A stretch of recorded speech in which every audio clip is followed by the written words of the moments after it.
Islam, in the first way, in its foundation, is not simply a religious belief. It is a way of life, how to conduct your life in practice. And so there was a lot of emphasis on Islamic law, and that has remained with it.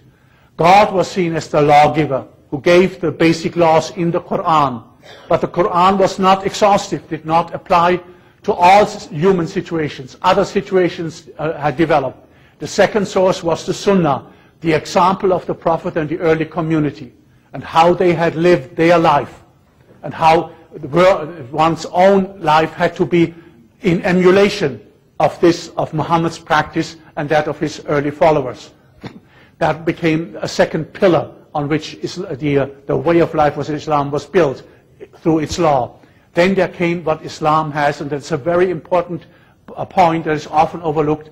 Islam developed the notion of consensus, the consensus of the community. Islam does not have a teaching authority. We Catholics have a teaching authority in the Pope. We have and the Pope and the councils can define the faith for us. And we are united in this form. Islam does not have such an institution.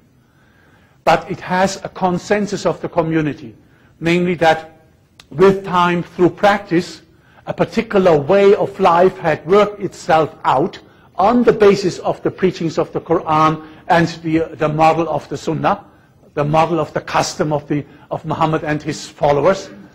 And now the community had adopted that, and as it adopted it, it agreed upon it, and its scholars would accept that existing consensus that developed with regard to matters of faith and of practice.